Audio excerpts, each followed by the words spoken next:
yang dari klien, kalau tadi menurut Mbak Alani, ada di halaman 82 ya. Di halaman 82, kita ini dapat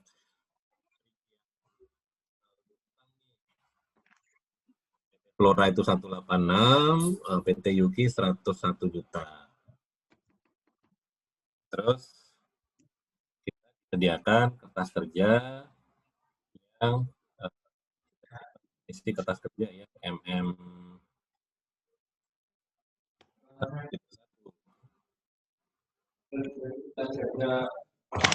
Nah, ini adalah 146.500.000 gitu. Yang Flora itu 101 juta. Konfirmasinya 106 juta itu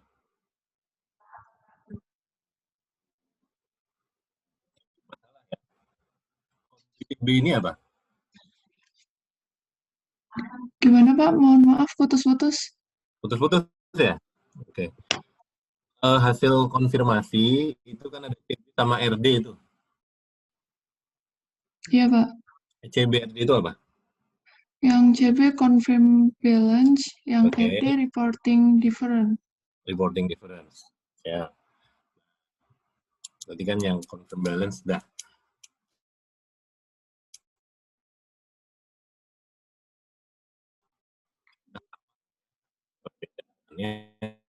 Dari reporting difference nih 37 juta PT seharusnya utangnya bukan 101 utang itu kan menurut si PT kan ya. Nah, terus ini kita cek ada pengeluaran setelah neraca untuk PT Flora 186 juta. Oke. Berarti udah dibayar semua ya. Iya Pak. Sedangkan untuk PT Yuki ada 40 juta pengeluaran setelah tanggal neracanya. Iya. Nah, dari sini tadi auditor menyimpulkan PT Peta sudah benar, jadi tidak perlu koreksi. Tuh. Di sini PT Yuki belum mencairkan giro. Nah, pertanyaan saya adalah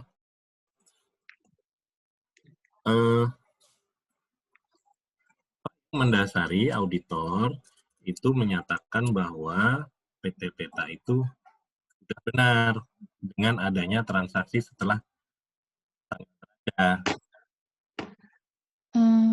Nah, silakan. Menjawab Pak, sepertinya kalau berdasarkan buku Bank Bini itu sudah ada pembayaran di halaman 104 buku 1 nomor 28 itu sudah ada pembayaran utang kepada PT Yuki sebesar 37.500.000. Kalau misalnya pencatatannya Halaman berapa tadi? 104 Pak. 104. Oke. Di buku kas Bini itu ada pembayaran. Teman-teman yang lain cek juga ya, artinya biar kita 104 di bukan modul 3. Di buku 1 halaman 104 iya Pak, bukan. Yang di saldo buku Bank Bini Desember 2012. Bentar.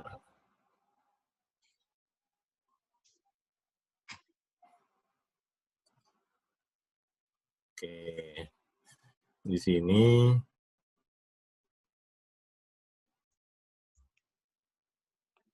pembayaran utang pada PT Yuki ada bilet giro ya, 37.500. Nah,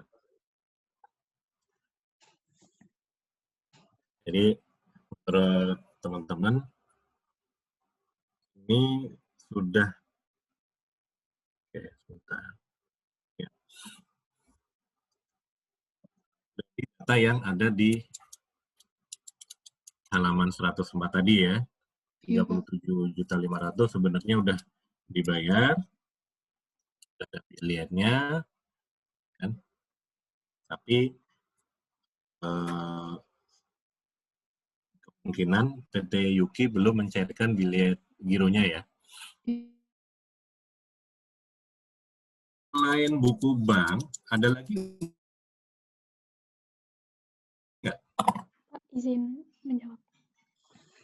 Saya yang di halaman atas tadi, yang di modul 3.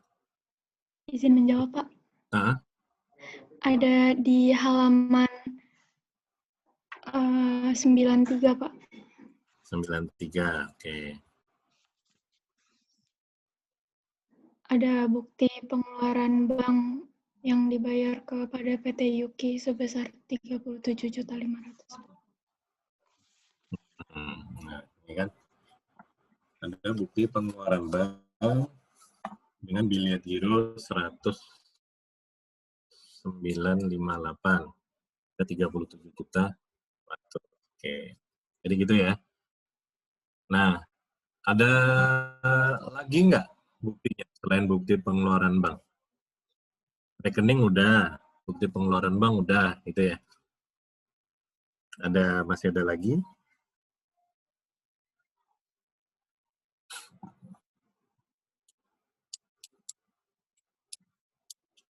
Karena di halaman yang tadi disebutkan juga, di halaman 82, angka 37.500 itu juga udah muncul kan sebenarnya. Iya, Pak. Ya, angka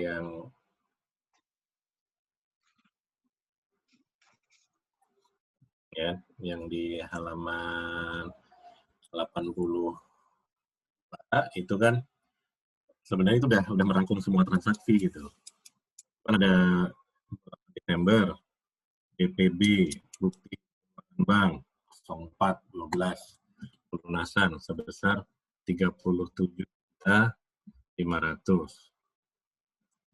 Saldonya 48.750. Oke.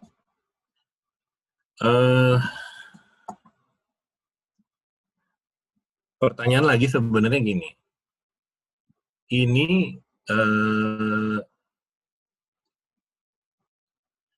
bahwa di PT Yuki belum mencairkan bilet tadi, kira-kira karena pas kebetulan angkanya sama, 37.500.000, atau ada petunjuk lainnya? Ini kebetulan angkanya sama nih, 28 Desember gitu ya. Atau memang ya udah itu saja. 8 Desember ada pembayaran sebesar itu gitu kan. Isinya apa sih? 37.500.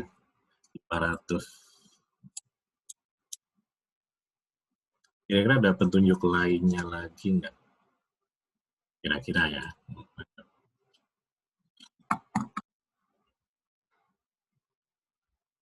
Kalau kita lihat di halaman 82 itu, kalau seandainya 37.500-nya itu nggak ada, berarti dia 100 lagi kan ya, di 138 ya.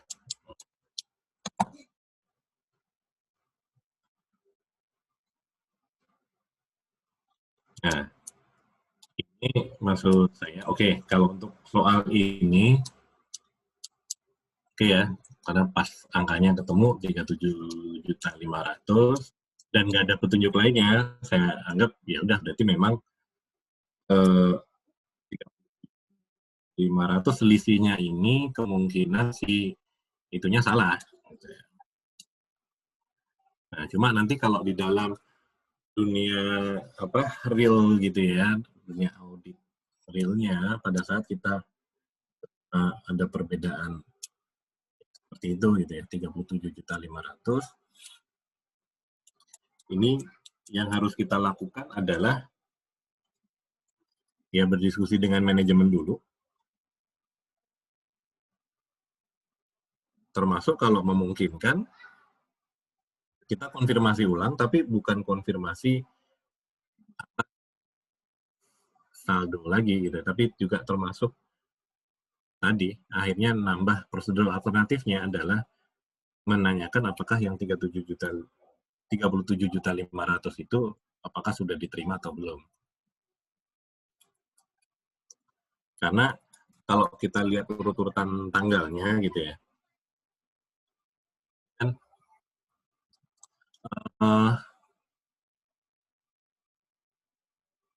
37.500.000 itu, ini saya ajak teman-teman berpikir logis saja ya. Dibayarkan tanggal 28 Desember gitu ya. Terus kita dapat konfirmasinya itu tanggal berapa tuh? Kita cek hasil konfirmasinya. Tanggal berapa tuh mereka ngirim konfirmasinya? Kan di situ kan disebutin kurang dari 10 hari ya.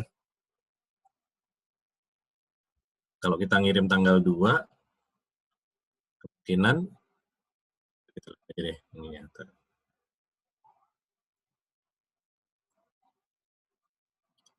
Jawaban konfirmasi.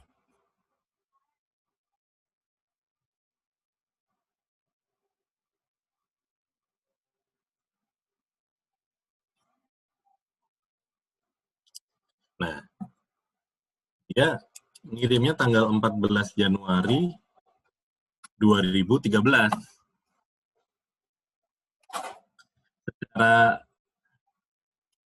logika itu kan jumlahnya juga cukup besar ya, cukup besar. Terus itu di tanggal kalau kita lihat di halaman yang buku 2 ya, di halaman 53 itu kan diterimanya tanda tangan tanggalnya kan 14 Januari 2013. Kira-kira masih masuk akal nggak gitu ya? Masuk akal nggak nih ada SWOT nih ke bawah lagi tuh, konfirmasi ke bawah lagi tuh. Nah, itu 14 Januari 2013 kan ya?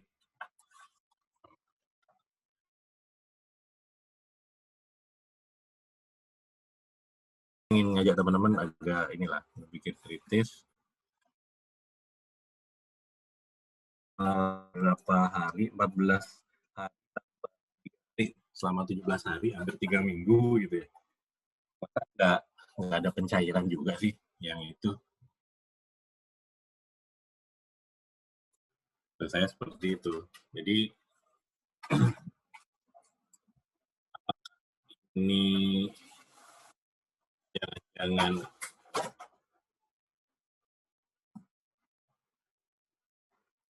ada saldo hutang yang nggak dicatat, hutang yang nggak dicatat sebesar 37.500.000 yang kebetulan mungkin angkanya sama. Terus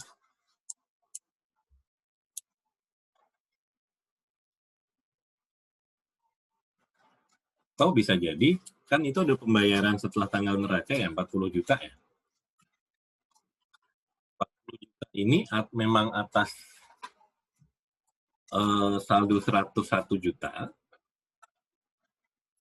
atau atas 37.500.000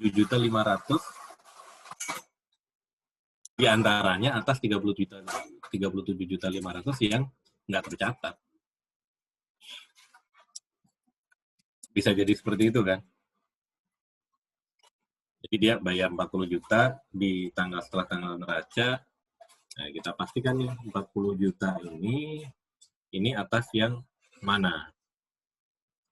Oke, untuk kasus ini memang karena informasinya terbatas ya, karena cuma ada itu di bukti pembayaran juga nggak ada merefer ke invoice yang mana. Ada invoice-nya nggak di sini? Nggak ada kan ya? Tagihan dari siapa? Tagihan dari PT Yuki nggak ada kan ya? dokumennya ya? Sepertinya nggak ada, Pak. Ada nggak? Ada nggak? Sepertinya tidak ada, Pak. Nggak ada ya? Nah, ini buat ini juga nih, kritik juga ya. Sini ya. Kan kemarin saya menjelaskan ini pembelian dan utang usaha ini ada urut-urutan dokumennya nih, mulai dari purchase requisition, terus ada purchase order nanti barang diterima, LPPB nanti ada apa namanya invoice termasuknya itu lengkap ya informasi itu sehingga kita bisa menentukan nih sebenarnya pada saat ini nggak cocok itu karena apa atau ya tuh tapi karena informasinya ini juga terbatas oke memahami jadi kita anggap 37.500.000 ini ya bisa kita anggap nggak si itunya salah gitu ya.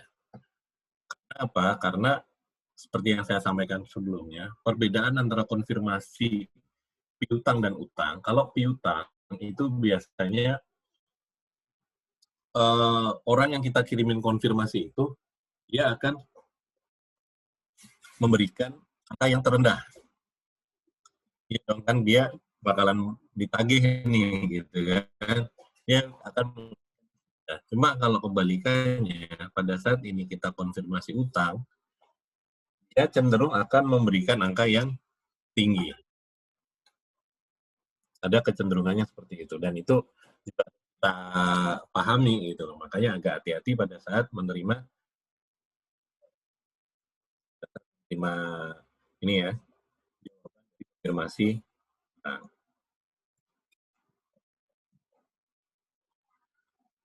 oke.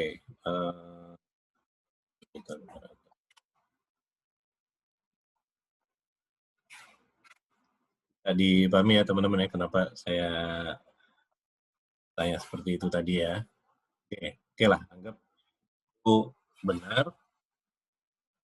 Sekarang kita akan makasih ya Mbak Lana ya untuk yang MM1.1 ya. Yep. Kita lanjut untuk yang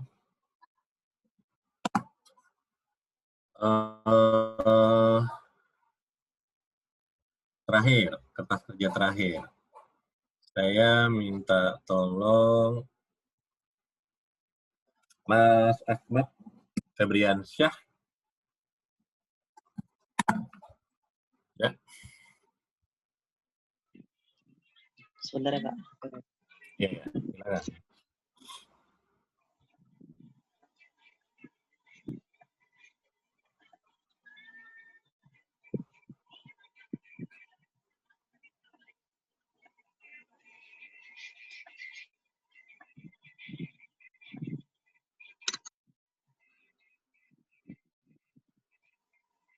Untuk yang kertas kerja terakhir,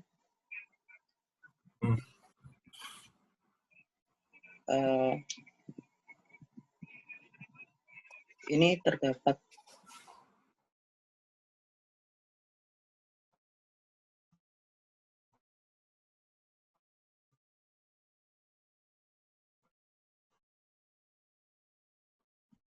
perbedaan 52 juta Ibu Esther ini sebesar dari pembelian 50 unit kasur yang harganya 950. Disebabkan karena persediaan tersebut belum sampai di gudang, namun sudah dicatat. Untuk buktinya,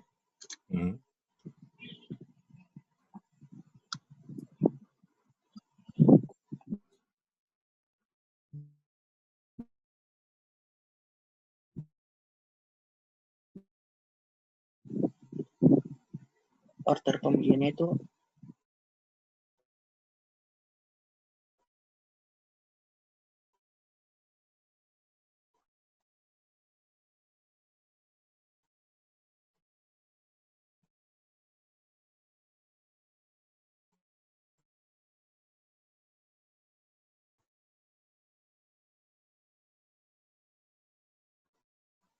lebih seharusnya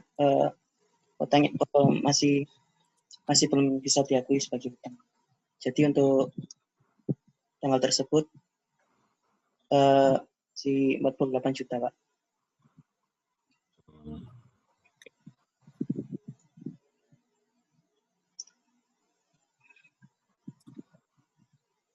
Oke. 48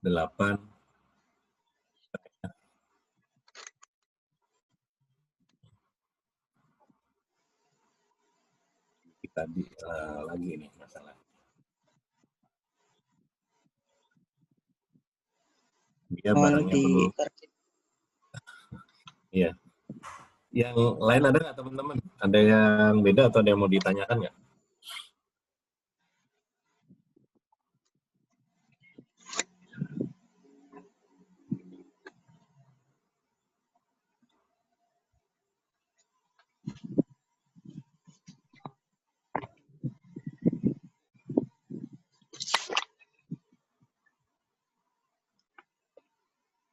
Ya, oke ya. Kalau kita lihat ini ada barang belum sampai, tapi sudah catat dulu sebagai utangnya. Ini berarti 48 juta, berapa tadi, 750 ya. Nah, di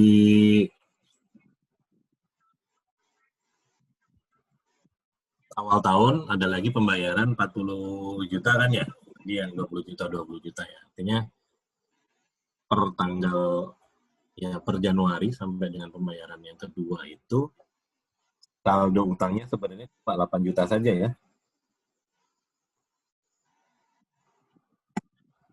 Nah, sebesar itu ya, 101. Oke, ada lagi nggak teman-teman yang lainnya? Yang mau ditanyakan? Udah sama? Ya, saya lebih senang tadi ya, diskusi buktinya mana, terus logikanya seperti apa, setelah itu baru kita jawabannya apa. Oke, terima kasih untuk yang ini.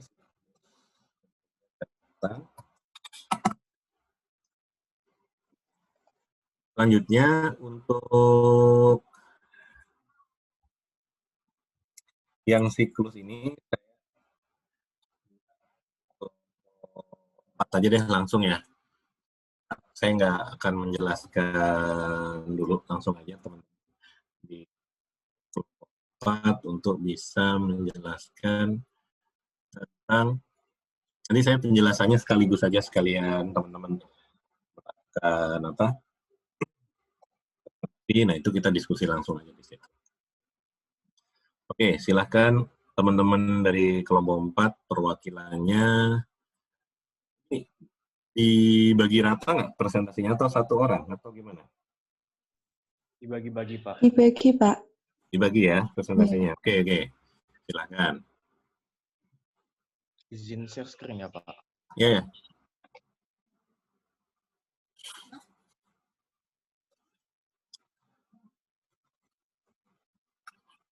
Baik, selamat malam Bapak dan teman-teman. Kami dari kelompok 4, anggotanya bisa dilihat di layar.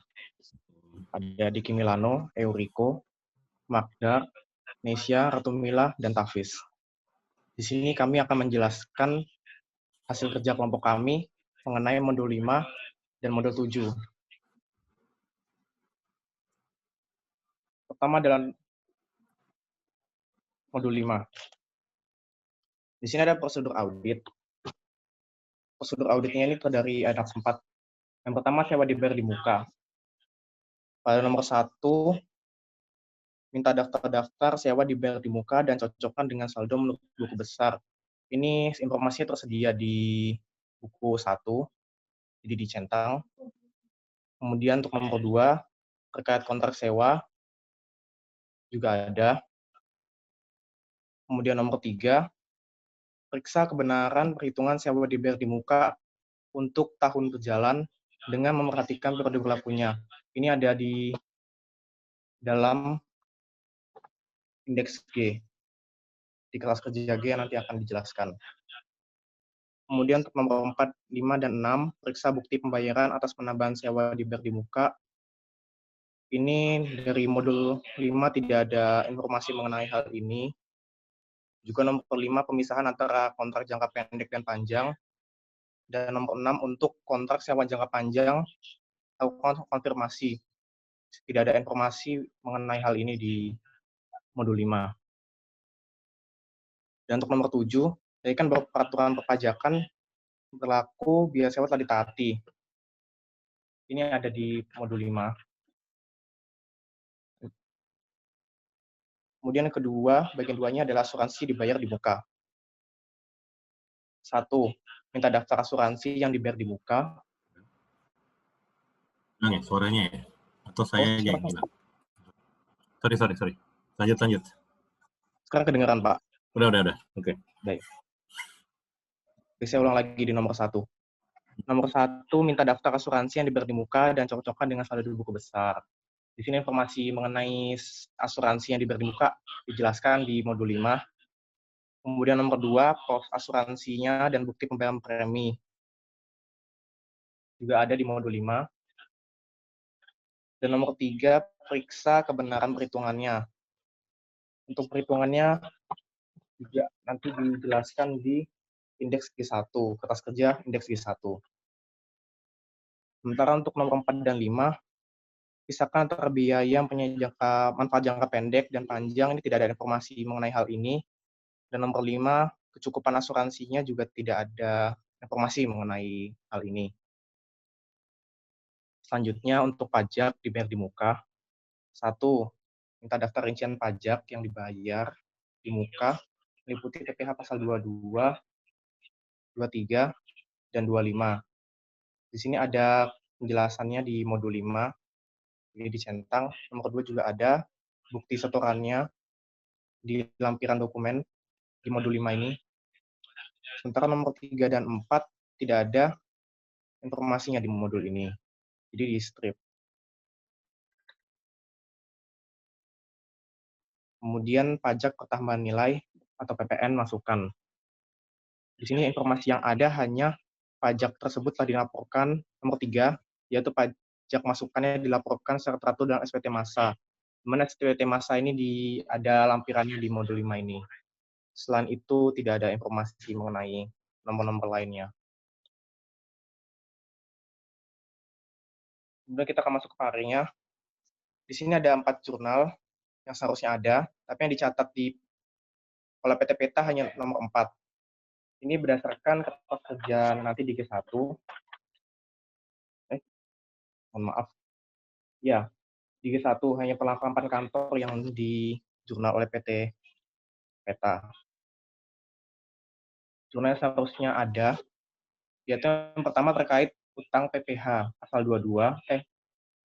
Ya, yang seharusnya dicatat karena berdasarkan modul 5 ini, PT Peta menyewa ruko, tetapi tidak memotong pajaknya. Jadi seharusnya PT Peta mengakui piutang, karena ada pengembalian dari uang yang telah dibayarkan. Kemudian nomor 2 untuk beban sewa. Beban sewa ini atas ruko tersebut yang senilai 20 juta, karena periodenya mulai dari 1 Oktober hingga, 1 Oktober 2012 hingga 30 September 2013. Karena sudah masa akhir tahun, jadi seharusnya diakui beban sewanya, yaitu 5 juta, dari 3/12, dikali 20 juta, selama 3 bulan. Kemudian nomor 3 ada beban asuransi. Yang beban asuransi polisnya ini, PT Peta membayar premi untuk tahun 2012 sebesar 3 juta. Karena selama tahun 2012 ini premi tersebut tidak digunakan, jadi seluruhnya dibebankan sebagai biaya asuransi. Yang keempat mengenai beban perlengkapan kantor.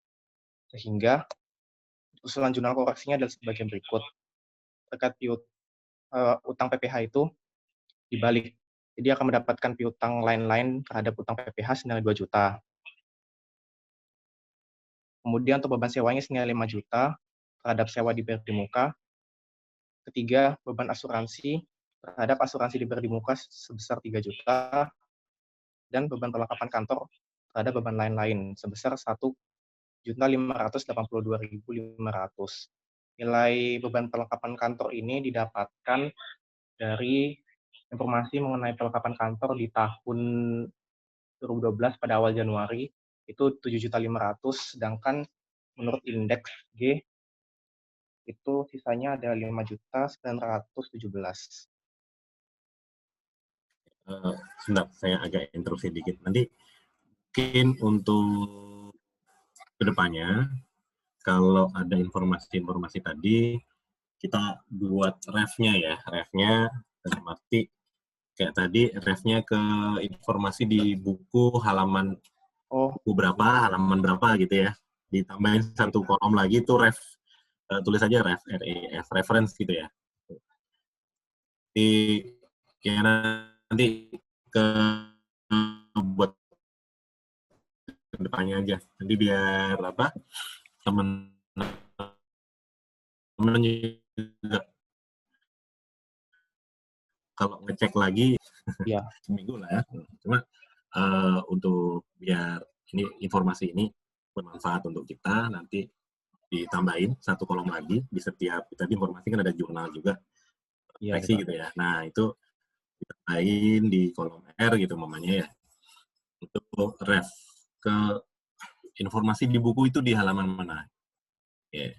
Oh iya, apa ada di mana ya? Mungkin yang lainnya juga gitu ya. Nanti buat kedepannya biar bermanfaat.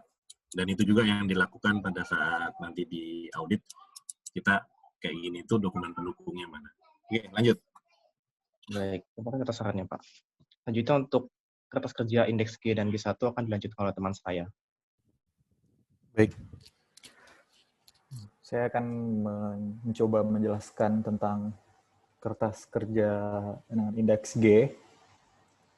Di kertas kerja ini, jadi sebelumnya beban dibayar di muka perusahaan itu terdiri dari asuransi dibayar di muka, sewa dibayar di muka, pajak dibayar di muka, dan perlengkapan kantor. Nah, untuk asuransi dibayar di muka, saldo buku besar itu menunjukkan saldo 3 juta rupiah. Informasi ini ada di halaman 108 buku 1, di mana perusahaan mengasuransikan aset tetap dengan barang polis asuransi dengan bukti pembayaran disimpan oleh Bapak Denny. Nah, di sini polis premi asuransi itu terdiri dari bangunan 100.000, kendaraan bermotor 1 juta, persediaan barang dagang 500.000. Total dari premi yang dibayar ini adalah 3 juta. Nah, di sini kita lihat periode yang ada di halaman 108 buku 1. Periode itu dari 1 Januari 2012 hingga 31 Desember 2012. Yang artinya premi ini sudah menjadi beban. Namun perusahaan belum mencatat beban, sehingga diperlukan rekonsiliasi itu dikredit sebesar 3 juta, sehingga saldo per audit 31 Desembernya menjadi 0. Selanjutnya untuk sewa dibayar di muka, di buku 1 halaman 108 dijelaskan bahwasannya sewa ini adalah sewa ruko di Bogor Trade Mall pada PT Bogor Land untuk periode 1 Oktober hingga 30 sampai dengan 30 September 2013. Di mana artinya setelah kami telah melakukan periksaan di mana beban sewa yang dibayar di muka oleh PT Peta ini, bahwa ada sewa selama 3 bulan itu Oktober September, ada sewa selama 3 bulan yang belum dikoreksi, belum dicatat, yaitu 3 bulan 3/12 dikali 20 juta itu ada koreksi itu sebesar 5 juta di kredit, sehingga saldo per auditnya ada 15 juta. Selanjutnya pajak dibayar di muka perusahaan tidak melakukan transaksi pajak dibayar di muka sehingga tidak ada koreksi yang perlu dilakukan. Lalu selanjutnya perlengkapan kantor. Perlengkapan kantor itu merujuk pada buku 1 halaman 109. Diketahui bahwa perlengkapan kantor pada 1 Januari 2012 adalah 7.500.000. Namun pada buku besar perlengkapan kantor ada berjumlah 5.917.500, di mana artinya ada beban yang belum dicatat, ada beban perlengkapan kantor yang belum dicatat oleh perusahaan, yaitu beban perlengkapan pada perlengkapan kantor sebesar selisih dari 7.500 dengan 5.917.500 itu 1.582.500. Mohon maaf Pak, suara saya kedengaran nggak Pak? Udah jelas. Oh ya. Soalnya hujan. Oh ya, aman. Lanjut. Itu tadi dari kertas kerja dengan indeks G. Lalu merujuk pada prosedur audit yang telah disampaikan oleh Euriko tadi, bahwasanya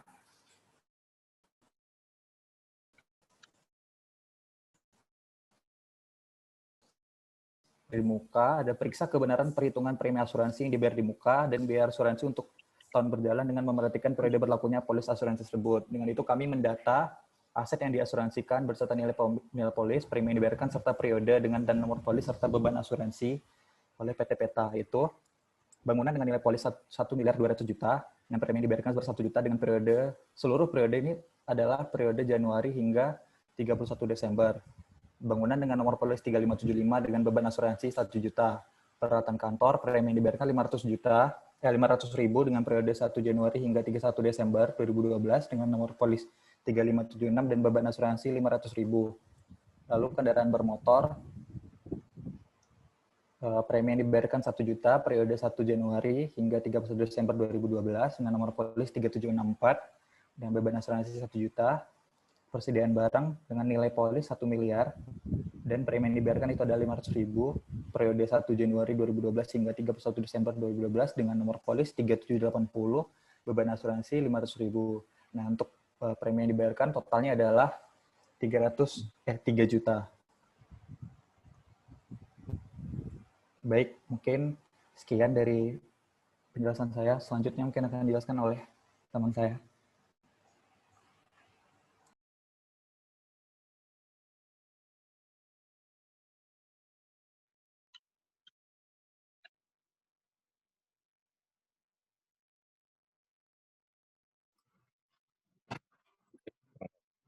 Selanjutnya.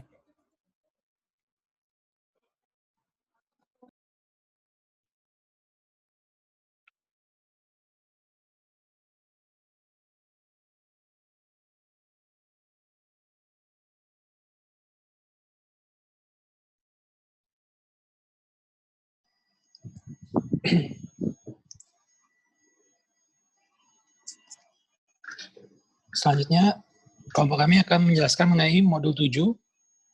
Yang pertama yaitu tentang prosedur auditnya. Pada nomor 1, prosedur auditnya yaitu siapkan schedule utama sehubungan dengan audit aset tetap. Hal ini telah kami lakukan pada form J yang nanti akan dijelaskan oleh teman saya. Yang nomor 2, minta daftar aset tetap atau list of fixed asset yang mencakup tanggal perolehan, nilai perolehan, unit, akumulasi penyusutan beserta nilai bukunya, cocokkan dengan saldo akun kontrolnya. Hal ini telah kami lakukan dan daftar tersebut dapat dilihat pada buku 1 pada halaman 138.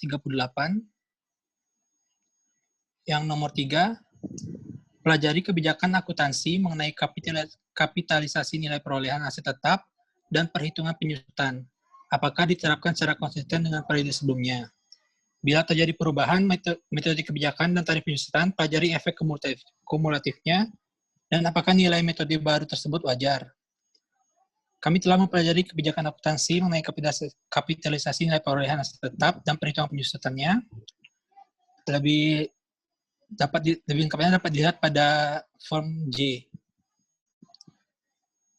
Yang keempat, periksa transaksi mutasi penambahan dan pengurangan.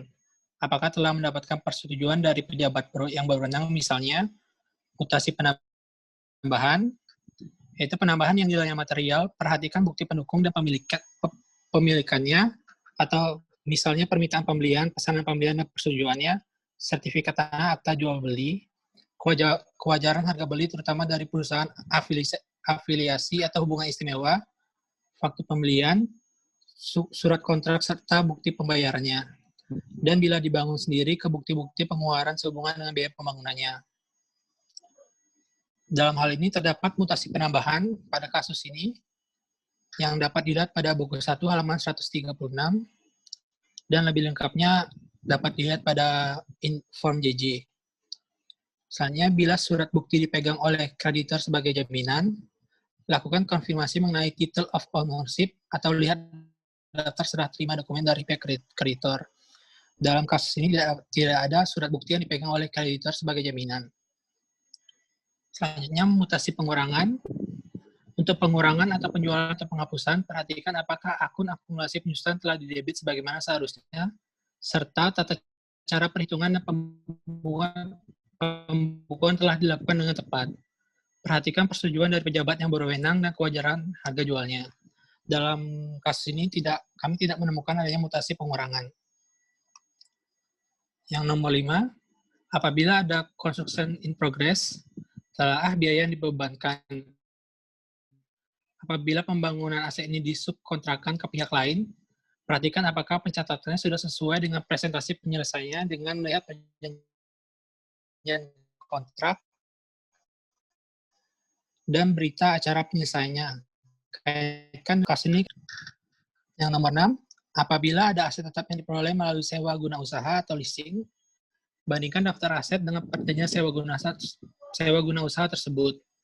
Telaah apakah pencatatan sudah sesuai dengan PSAK nomor 30, bandingkan dengan kewajiban dalam sewa guna usaha yang timbul. Dalam hal ini kami telah membandingkan daftar aset dengan perjanjian sewa guna aset tersebut dan telah menelaah apakah sudah sesuai dengan PSAK nomor 30. Selengkapnya ada di form J. Nomor 7, apabila ada aset tetap yang diperoleh dari penukaran dengan modal saham perusahaan, teliti kewajaran nilai tukarnya dengan membandingkan dengan harga pasar, serta apakah pembukuannya sesuai dengan prinsip akuntansi yang berlaku umum. Dalam ini kami tidak menemui aset tetap yang diperoleh dari penukaran dengan modal saham perusahaan. Nomor 8, bila perusahaan melakukan revaluasi terhadap aset tetap. Pertama, minta daftar penilaiannya. Yang kedua, teliti dasar penilaiannya apakah sesuai dengan peraturan ditetapkan, yaitu PSAK nomor 16. Yang ketiga, mendapat keyakinan bahwa penilaian adalah cukup objektif. Yang keempat, pelajari dasar penilaian prosedur, dasar perhitungan akumulasi penyusutan dan perlakuan aset tetap yang usang. Minta surat ketetapan dari kantor pelayanan pajak yang bersangkutan apabila jumlah yang diajukan berbeda dengan jumlah yang disetujui. Lakukan perhitungan atas efek kumulatif dari tahun diajukannya sampai dengan tahun disetujuinya nilai tersebut.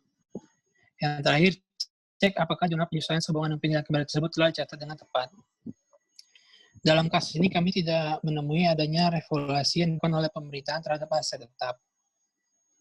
Nomor 9, lakukan reasonable test atas perhitungan penyusutan yang telah dilakukan perusahaan dengan melakukan secara pergolongan daripada aset tetap tersebut. Lakukan rekonsiliasi antara penambahan akun akumulasi penyusutan dengan beban penyusutan. Apabila beban penyusutan dibebankan pada kewajaran metode alokasinya, bandingkan dengan tahun sebelumnya. Kami telah melakukan reasonable test atas perhitungan penyusutan telah dilakukan perusahaan dan melakukan rekonsiliasi antara penambahan akun akumulasi penyusutan dengan beban penyusutan. Selengkapnya ada di form J. Yang 10.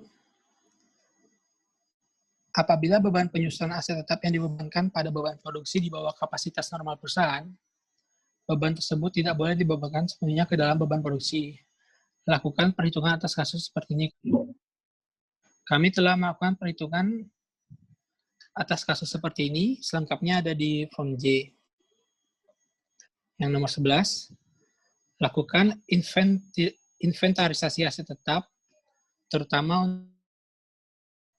fisik ini sebaiknya dilakukan pada saat perusahaan dalam keadaan tersibuk, di mana hal tersebut dimaksudkan untuk memastikan bahwa tidak ada aset tetap perusahaan yang menganggur atau idle capacity.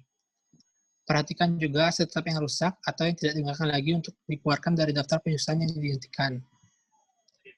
Kami telah melakukan inventarisasi aset tetap dan melakukan observasi fisik.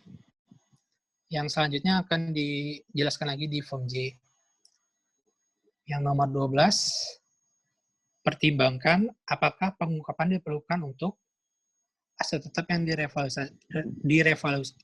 direvaluasi, aset tetap yang dijadikan pinjaman kepada kreditor, bunga yang dikapitalisasi sesuai dengan prinsip akuntansi yang berlaku umum, aset tetap dalam sewa guna usaha, aset tetap yang masih dalam tahap penyelesaian, aset tetap yang belum atau tidak digunakan lagi dalam usaha, perubahan kebijakan akuntansi atas aset tetap dari tahun sebelumnya, aset tetap yang masih dalam tahap penyelesaian proses hukum dan belum jelas keputusan pengadilannya, pengurangan aset tetap yang bersifat luar biasa, misalnya kebakaran gempa bumi dan lain-lain.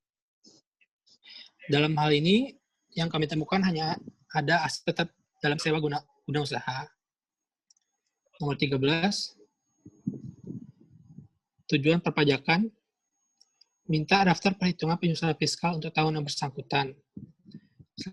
Hanya cocokkan saldo-saldo awal untuk setiap golongan fiskal dengan SPT tahun lalu, dan jika perlu dengan perhitungan tahun lalu. Yang selanjutnya, periksa klasifikasi penambahan menurut golongan fiskal, serta kalkulasi perhitungan penyusutannya. Yakinkan bahwa aset tetap yang tidak diperbolehkan menurut fiskal telah dikeluarkan dari daftar aset tetap tersebut. Dalam kasus ini, kami tidak menemukan tujuan perpajakan ini. Yang nomor 14, catat hal-hal yang perlu diungkapkan dalam surat pernyataan klien atau client representation letter, surat manajemen atau manajemen letter, serta hal-hal yang perlu diperhatikan para partner. Dalam ini telah kami lakukan dan telah kami jelaskan lengkapnya di Form J.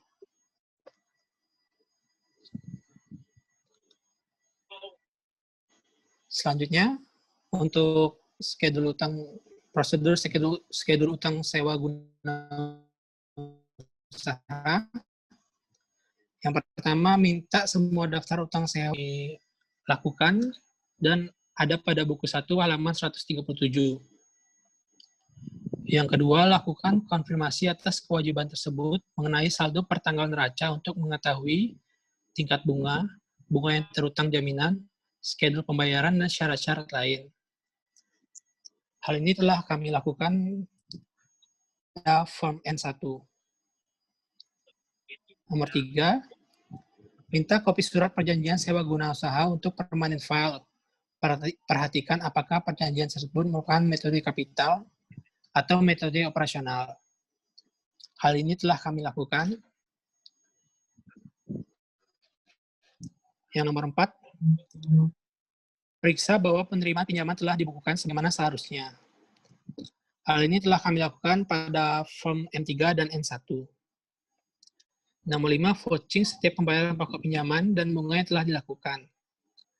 Hal ini juga telah kami lakukan dengan melihat pada data di buku 1 halaman 137. Yang nomor 6, hitung jumlah yang harus dilunaskan dalam waktu 1 tahun sejak tanggal neraca untuk disajikan sebagai kewajiban jangka pendek dalam neraca. Hal ini telah kami lakukan pada Form N3. Selanjutnya akan dijelaskan oleh teman saya. Baik, selanjutnya kita mulai menyusun kertas kerja yang bagian indeks C. Nah, di indeks C ini kita menyesuaikan saldo yang dicatat oleh klien dengan saldo yang dicatat menurut auditor. Nah, dalam menyusun kertas kerja yang bagian C ini, pertama-tama kita harus mengetahui kebijakan aset tetap yang diambil oleh PT Peta ini apa. Di halaman 136 disebutkan bahwa PT Peta menggunakan metode garis lurus dan tanpa nilai sisa untuk penyesutan semua aset tetapnya. Masa manfaat bangunan 20 tahun, kendaraan bermotor 10 tahun, dan peralatan kantor dan toko itu 5 tahun. Nah, dari informasi ini kita membuat semacam jurnal koreksi semacam jurnal koreksi gitu untuk mengecek saldonya. Nah, selanjutnya untuk mengecek itu kita membuat sheet, membuat jurnal di pair. Yang pair ini. Yang pair itu. Yang pair. Nah, kita membuat jurnal di pair ini ya. Nah, terus kemudian di halaman 136 buku 1 ini juga disebutkan ada beberapa temuan pemeriksaan terhadap aset tetap yang diperoleh di tahun 2012. Nah, yang pertama itu di poin A menyatakan bahwa perusahaan membeli 2 unit filing cabinet sebesar 1 juta. Namun pengeluaran ini dicatat sebagai beban perlengkapan. Padahal harusnya kan dicatat sebagai aset.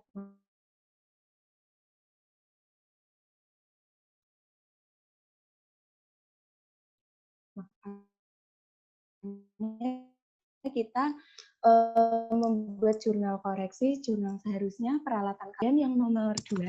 Yang nomor 2 itu di poin B itu membeli aset peralatan kantor itu 19 juta. Padahal harusnya itu kan dia itu menambah 5 set komputer dengan harga 25 juta.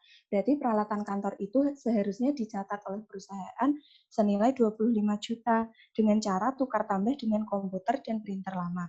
Di mana komputer dan printer lama itu memiliki nilai buku 15 juta dengan akumulasi 8.500.000. Dan PT Peta itu mengeluarkan biaya 19 juta. Berarti nanti di sini timbul akun rugi pertukaran aset.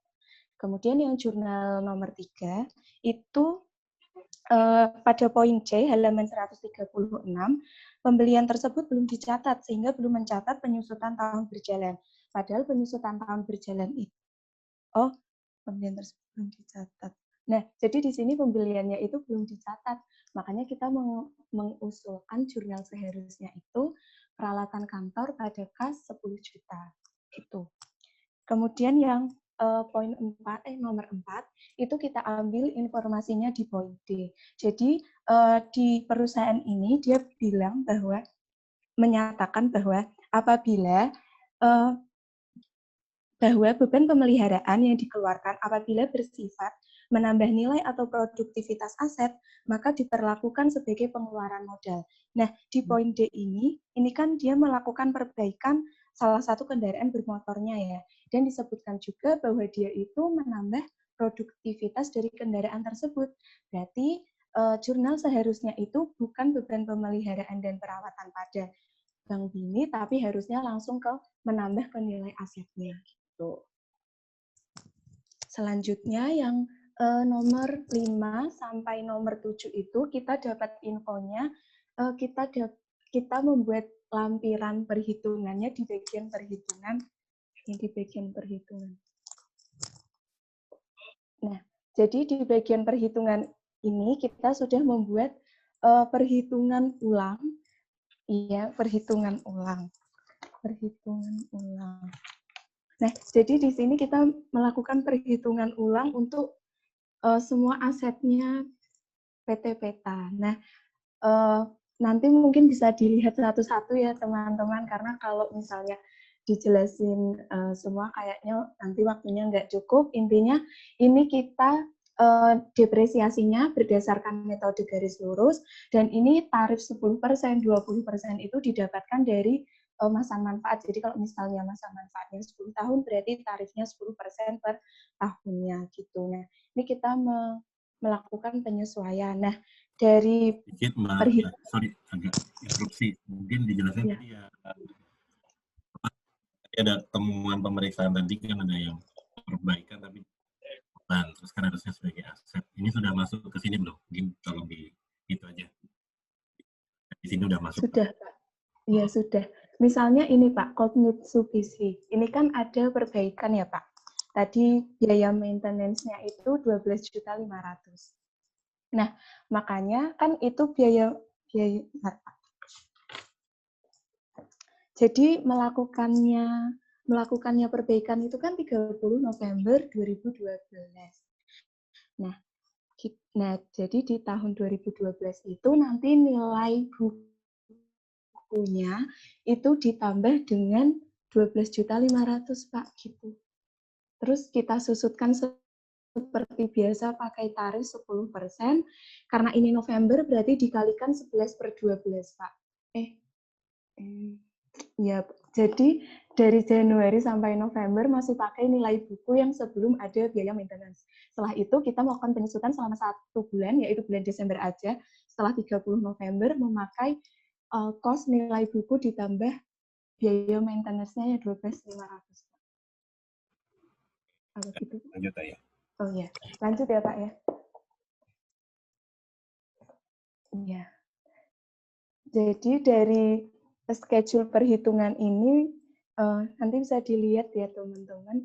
Itu kita selanjutnya bikin jurnal yang di pair itu, jurnal usulan ini. Jadi misalnya nomor 5. Nomor 5 itu kan beban penyusutan bangunan dan prasarana.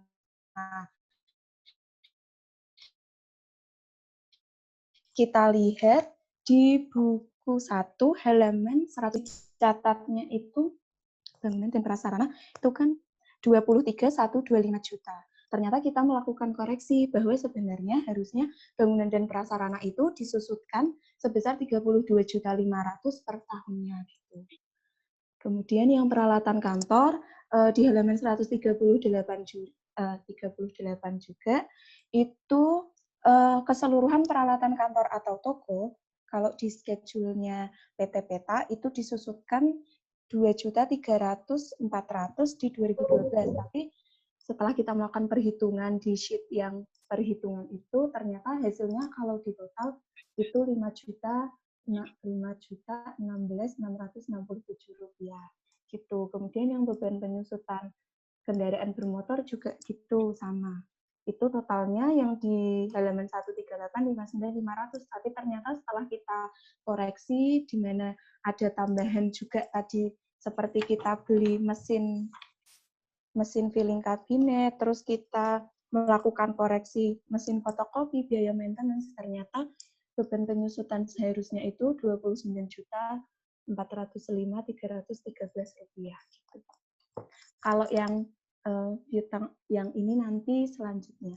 Nah, dari informasi jurnal pair sama perhitungan tadi kita bisa mengerjakan ke kertas kerja yang J-nya. Jadi dari informasi ini kita pindahkan ke kertas kerja yang J. Pindah ke yang J. Nah, ini jadi ada usulan jurnal koreksinya. Jadi jurnal awal, kemudian kita sesuaikan dengan jurnal seharusnya, menghasilkan usulan jurnal koreksi seperti ini. Selanjutnya form yang J.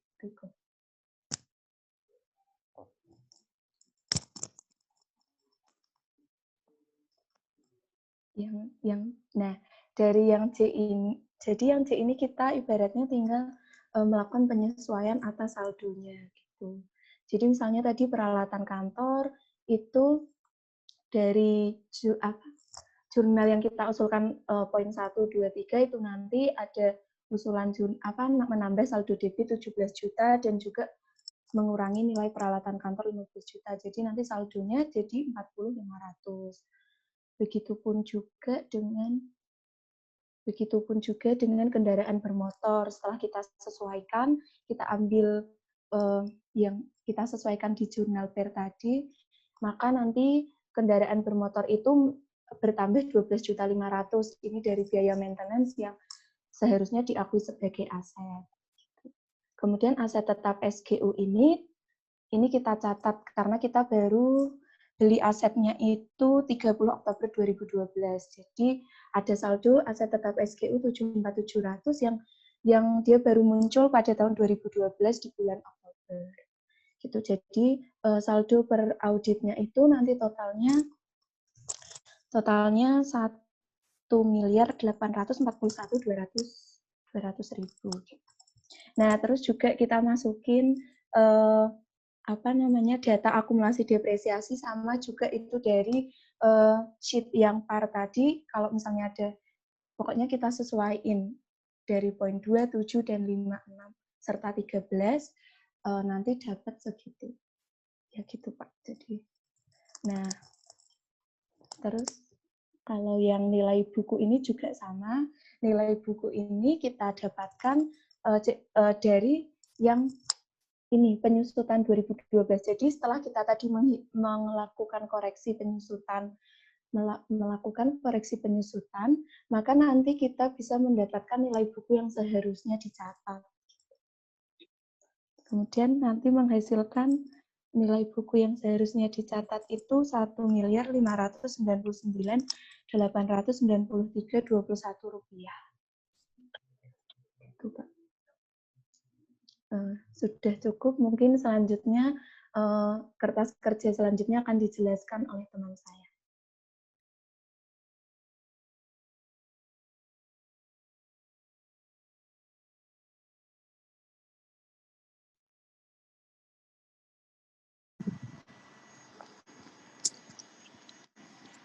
Selanjutnya ke form JJ. Di situ diketahui harga perolehan tanah 775 juta, tidak ada penambahan atau pengurangan. Hasilnya sama, jadinya tahun 2012 akhir saldonya 775 juta. Di tanah tidak ada depresiasi, jadi nilai bukunya tetap 775 juta. Selanjutnya bangunan dan prasarana. Di 2011 harga perolehannya 650 juta, tidak ada penambahan atau pengurangan, jadi tetap 650 juta pada 2012. Untuk akumulasi depresiasinya pada tahun 2011,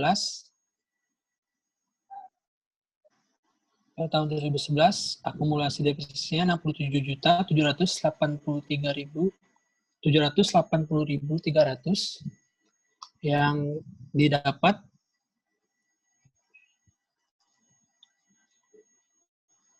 coba ke penyusutan. Itu bisa dilihat penyusutan sampai dengan 2011 untuk bangunan didapatkan 67.708.333. Perhitungannya tadi mungkin sudah dijelaskan oleh Wilda. Balik ke JJ. Terus ada dari yang kami temukan ada penambahan untuk penyusutan untuk akumulasi depresiasinya sebesar 32.500.000. Coba penyusutan.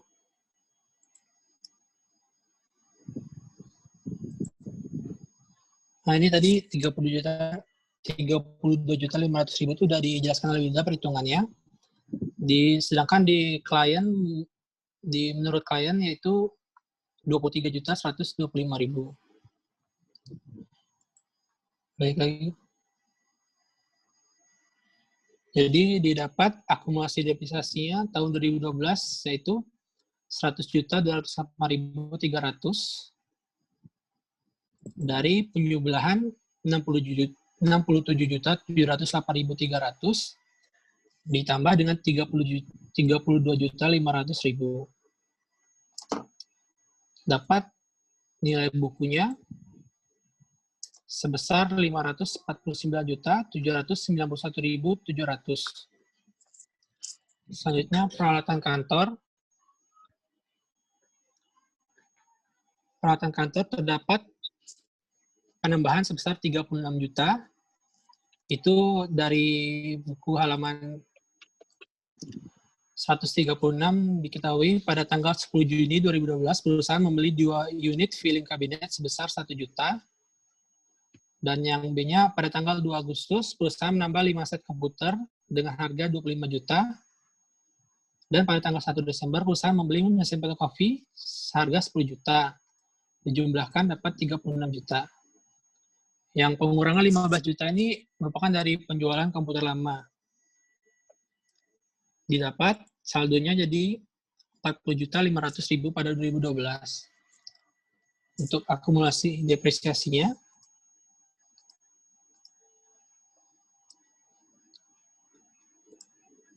2011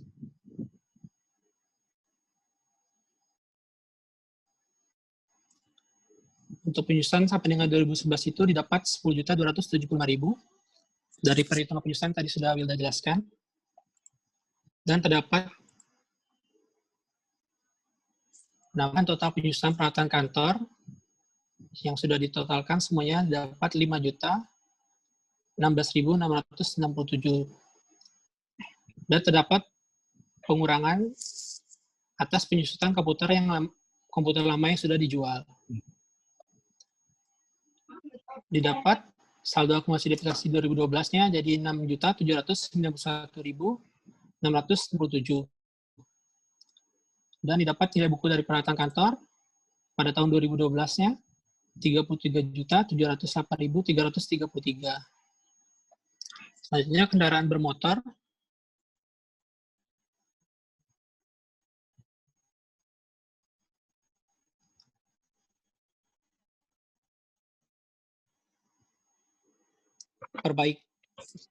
Perbaikan atas salah satu yang perbaikan ini menambah produktivitas, jadi menambah nilai aset tersebut. Jadi penambahan 12.500.000 serta perbaikan mobil yang diperkirakan dapat meningkatkan produktivitas. Dapat saldo 2012-nya 301 juta untuk akumulasi depresiasinya. Sampai dengan 2011 itu dapat total akumulasi depresiasinya 104.016.667.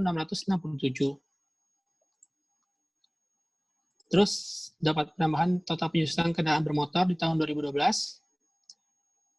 sebesar 29.046.313 yang sudah dijelaskan oleh Wilda tadi. Dapat perbedaan antara yang menurut klien dan menurut auditor. Dapat saldo akumulasi depresiasi 2012-nya 133.061.913. Dan didapat nilai bukunya 167.938.88.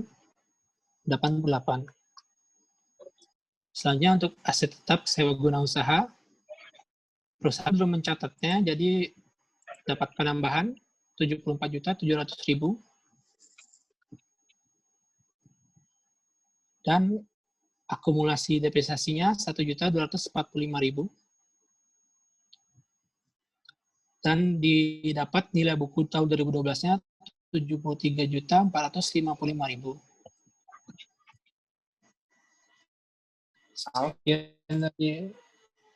Sekian dari From JJ, selanjutnya akan dilanjutkan oleh teman saya.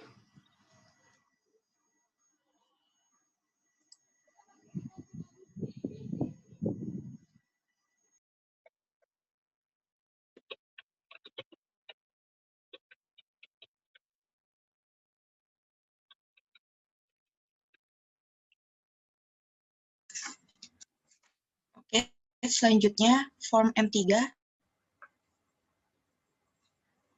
Jadi Form M3 ini berisi tentang hutang SGU jangka pendek. Nah, informasi mengenai aset tetap SGU ada di buku pada halaman 137. Jadi untuk pembayaran 12 bulan pada tahun 2013 harus dilakukan reklasifikasi dari utang jangka panjang ke utang jangka pendek.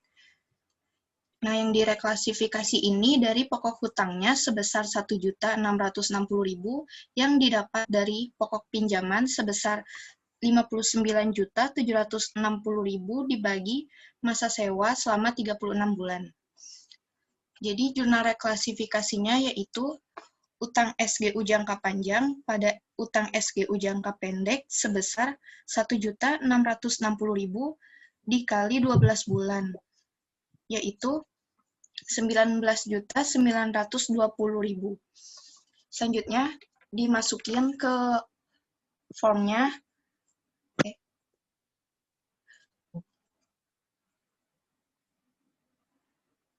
M3, dimasukin ke formnya, di kredit, debitnya nggak ada, jadi saldo per auditnya 19.920.000.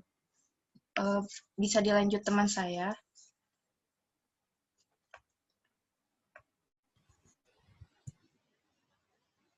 Ya, baik, selanjutnya. ke tabel SGU, di sini didapatkan informasi dari yang dapat dilihat di halaman 137 buku 1, di mana kok tolong, oh yaudah pas. Diketahui bahwa harga perolehannya ke atas dulu kok. Ya, harga perolehannya itu sebesar 74.700.000 ya. Nah, perusahaan ini telah melakukan uang muka sebesar 14.940, sehingga pokok pinjaman yaitu sebesar 59.760. Selanjutnya, telah diketahui juga bahwa bunganya itu sebesar 22.410.000 ya. Sehingga jumlah pinjaman dari PT ini yaitu sebesar 82.100 ini, yaitu 36 bulan dan mempunyai hak opsi yang menyebabkan leasing ini diklasifikasikan sebagai finance lease. Selanjutnya, diketahui bahwa angsuran per bulannya yaitu sebesar 2.282.500. Kemudian, pembayaran sewa guna usaha ini dilakukan yang pertama dilakukan tanggal 30 Oktober 2012 dan untuk pembayaran berikutnya dilakukan setiap akhir bulan. Nah, perusahaan di sini telah mencatatnya itu sebagai operating lease. Jadi, kok boleh ke indeks N1. Nah, sehingga di saldo per klien yaitu untuk tanggal 31 Desember 2012 yaitu saldonya masih 0. Sehingga dilakukan koreksi yaitu untuk memunculkan aset tetapnya. Jadi dilakukan jurnal koreksi yaitu aset tetap SGU sebesar 74.700.000 dan utang SGU jangka panjang yaitu sebesar 59.760.000 dan uang muka tadi itu uang muka yang tadinya diakui sebagai piutang lain-lain dikredit dan dikredit sebesar 14.940.000. Kemudian sisa masa SGU yaitu 33 bulan dengan angsuran 2.282.500. Ini kita reklasifikasi yang jangka pendeknya. Jadi untuk pokoknya ya.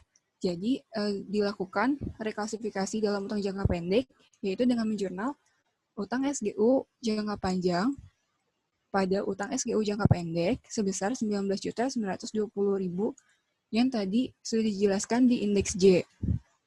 Selanjutnya ada jurnal koreksi untuk pembayaran angsuran SGU sebelumnya. Sebelumnya perusahaan mencatatnya itu sebagai beban sewa guna usaha sebesar 2.282.500 yang dimana seharusnya perusahaan hanya membebankan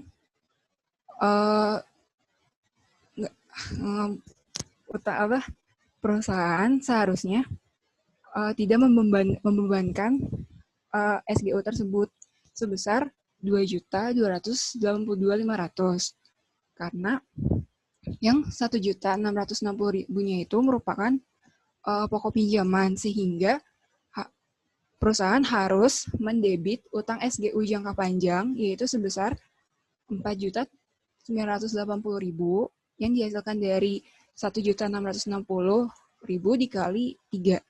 Itu selama 3 bulan. Dan mendebit beban bunga sebesar 1.867.500 yang didapatkan dari 622.500 dikali dengan 3 bulan. Sehingga, kok boleh ke atas?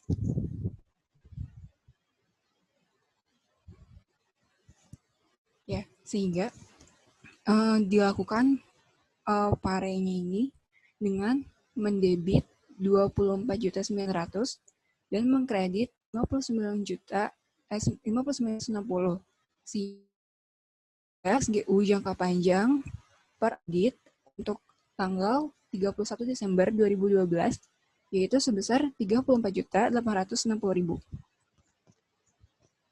Sekian presentasi dari kelompok kami, Pak.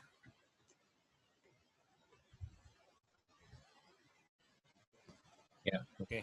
Terima kasih. Mungkin sebelum saya ini, berarti yang kalau di file Excel-nya itu ada sheet penyusutan 2012, perhitungan tabel SG. Ada di modul atau memang pengembangan teman-teman sendiri?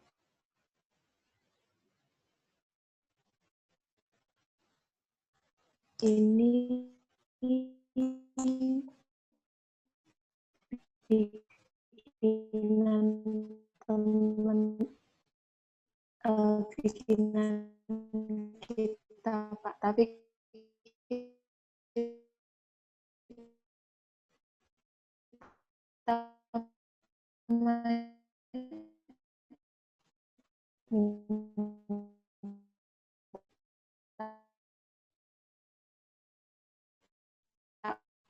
bantuan ke teman-teman yang lain juga.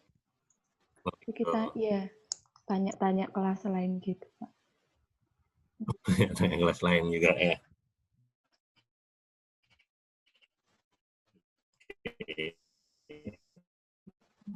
Dapat dari mana sih? Malah kalau bisa ada cross reference-nya. Jadi cross reference itu kalau tadi kan D itu adalah sumbernya dari JJ gitu ya. Nah, ini saling terhubung juga. Ini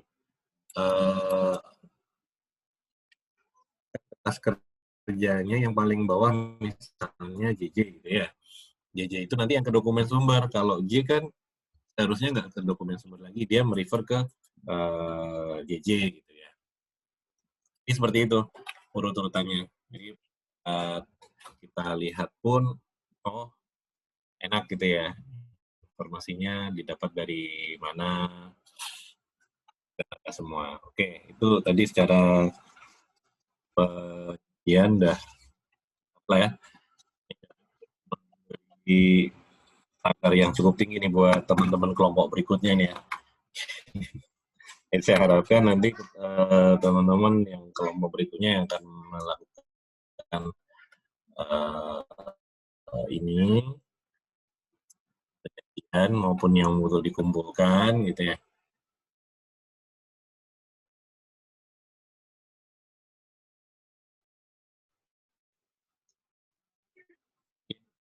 Nggak hanya dari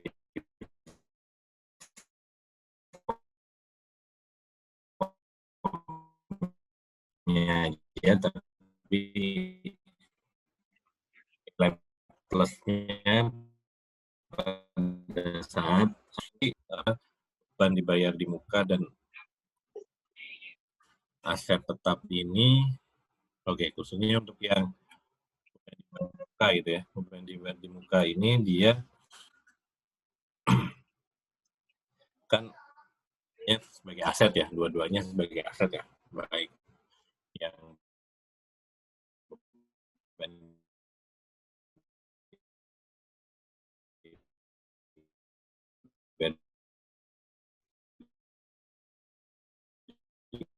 maupun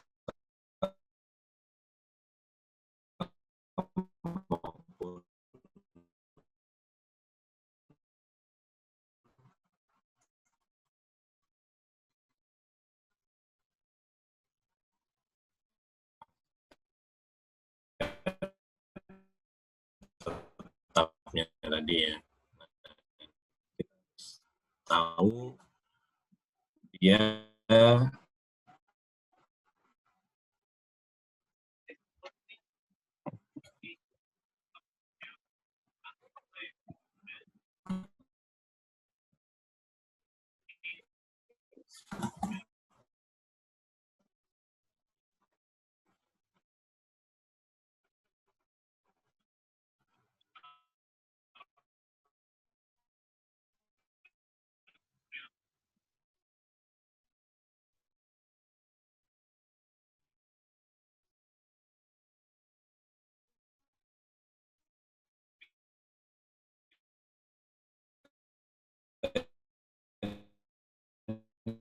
nilai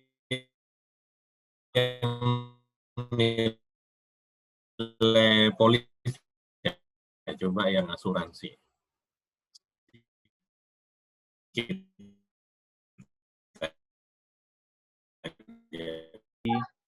Kertas kerjanya. Jadi di kertas kerja cuma sudah tertera itu. Jadi yang kosong itu hanya beban asuransi saja, Pak. Oke, ya. Nah, ini untuk intinya ya, memang ini ya emang untuk latihan ya. Teman-teman nanti juga, oh ini kenapa peralatan kantor ini untuk meningkatkan awareness saja lah teman-teman. Peralatan kantor kenapa kosong, kendaraan bermotor kenapa kosong, padahal nomor polisnya ada, gitu kan. Ada berapa sih yang ditanggung gitu kan? Ditanggung oleh asuransi itu seperti tadi yang saya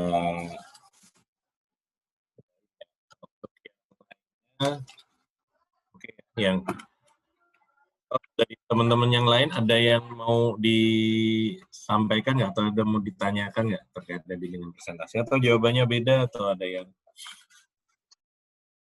seperti apa? Izin Pak, Ya silakan Mbak Bella. terkait yang di modul 5 Pak, yang beban peralatan kantor Pak, itu tadi kelompok yang presentasi itu kalau nggak salah bisa dibuka nggak? Yang G1, yang pari. Nah, yang itu. Yang di jurnal awal, Pak. Itu kan kelompok presenter, jurnalnya beban lain-lain pada perlengkapan kantor, 1582500 ya, Pak. Tapi saat saya lihat di modul 1, di neraca saldo itu, ada saldo beban perlengkapan kantor itu pada pada 31 Desember 2012 itu, ada saldo sebesar 1 juta, Pak. Jadi, menurut saya itu, jurnal awalnya nggak kayak gitu, Pak. Jadi, menurut saya, jurnalnya beban peralatan kantor 1 juta, beban lain-lain 582.500, pada peralatan kantor 1.582.500. Halaman berapa tadi, Mbak? Gimana, Pak? Halaman berapa? Yang neraca saldo, Pak. Neraca saldo tadi yang awalnya.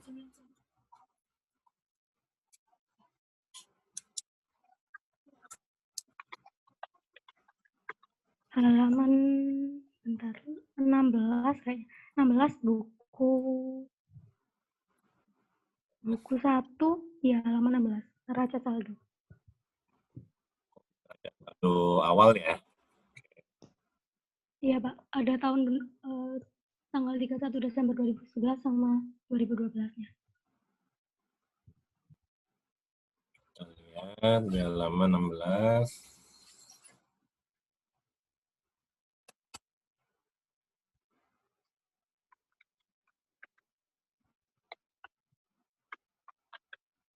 Share ya. Oh, atau nggak usah deh. Oke, teman-teman bisa cek aja di halaman 16. Jadi seperti yang disampaikan tadi, untuk neraca saldo yang di beban ya.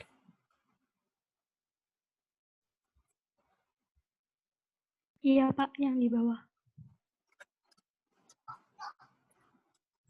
Beban ini apa?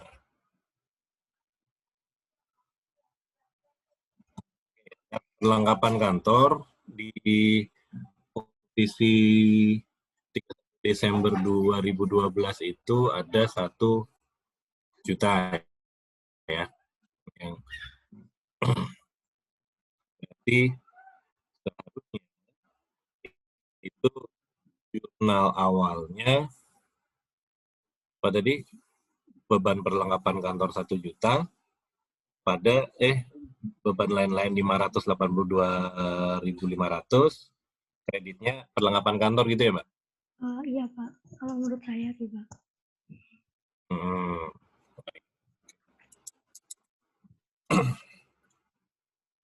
Tapi kalau untuk jurnal seharusnya, benar?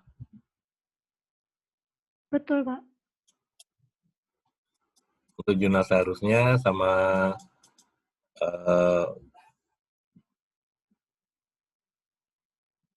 jurnal koreksinya salah dong? Kalau menurut saya, jurnal koreksinya jadi nambah beban perlengkapan kantornya 582.500 sama menghilangkan yang beban lain-lain itu, Pak, 582.500. Oke.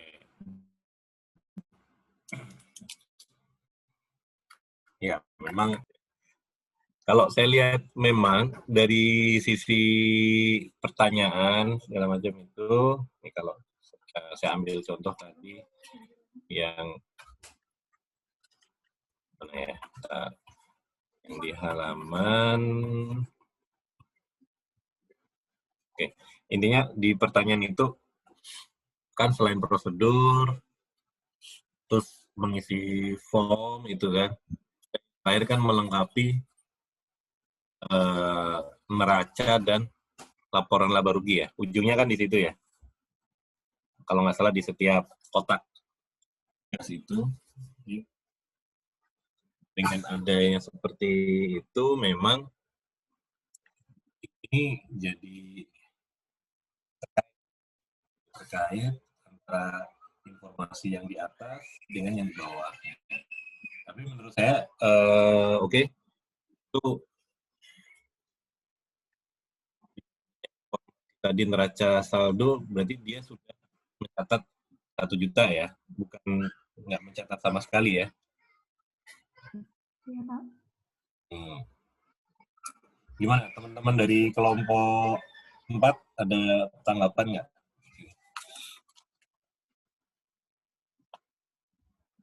Masih neraca saldo tadi relevan nggak untuk kita masukkan? Itu jadi pertimbangan di dalam ini ya perhitungan kita. Kalau menurut saya sih iya sih Pak, tapi ya mungkin luput dari kelompok kami tidak melihat sampai ke neraca saldo itu.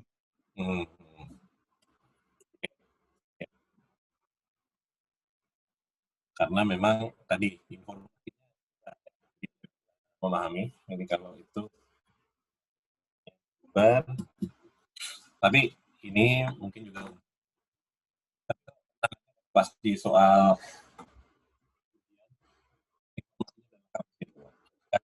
menyebar kemana-mana ya. Cuma kalau saya lihat konteks di buku ini, praktik ini, memang dia adalah untuk mengoreksi saldo di dalam ingat kan kita lagi ngaudit itu ujungnya adalah mengoreksi saldo-saldo yang ada di on face-nya maupun laba ruginya. Ke situ tuh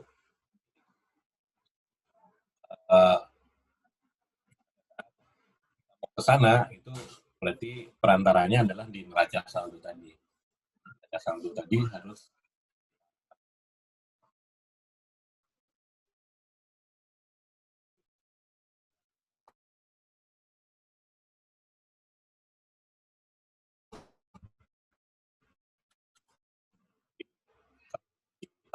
tugas apa? Terima kasih Bila tadi untuk masukannya. Di sini bahwa teman-teman pada saat menyusun ini mungkin informasinya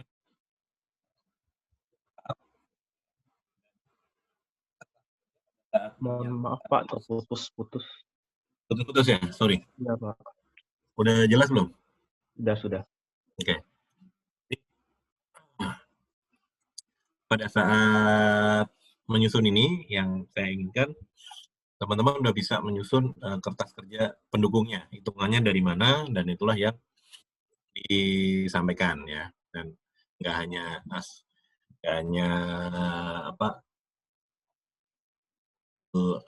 atau form-form yang ada di dalam buku saja, tapi perhitungan belakangnya juga. Itu ya, menarik sekali tadi penjelasannya, diskusinya juga. Nanti kalau masih ada masukan disimpan, kita sedikit menyinggung ini minggu depan. Untuk selanjutnya, nanti kelompoknya seperti biasa, saya akan menentukan di hari H ya. Tugas yang ada di RPS sama seperti ini dilanjutkan untuk yang siklus personalia dan pengajian. Nanti, tapi minggu depan saya ingin sekilas dulu beberapa yang ingin saya tambahkan terkait dengan yang beban dibayar di muka dan aset tetap ini. Karena waktunya udah 9:30, saya pikir nanti aja minggu depan saya akan sampaikan ya, sampai ke situ. Yang penting tadi secara siklus teman-teman udah bisa mengerjakan. Saya sangat apresiasi tadi ya dengan tetap ya, perhitungannya. Di luar tadi ya ekspektasi saya, ternyata beyond gitu loh, bukan di luarnya bukan Anda tapi udah beyond. Oke. Saya harap untuk yang kelompok lainnya bisa ya sama atau lebih baik lah dari kelompok nanti. Oke. Berikan applause dulu untuk kelompok 4. Silahkan di reaction ya. Jadi itu untuk malam ini saya ucapkan terima kasih untuk teman-teman diskusinya. Kita akan lanjutkan lagi diskusi-diskusi menarik minggu depan. Mohon maaf, dikit. Kalau ada pertanyaan, silakan hubungi saya. Oke, saya cukupkan sekian. Wassalamualaikum warahmatullahi wabarakatuh. Waalaikumsalam warahmatullahi wabarakatuh. Terima kasih, Pak. Banyak, Pak.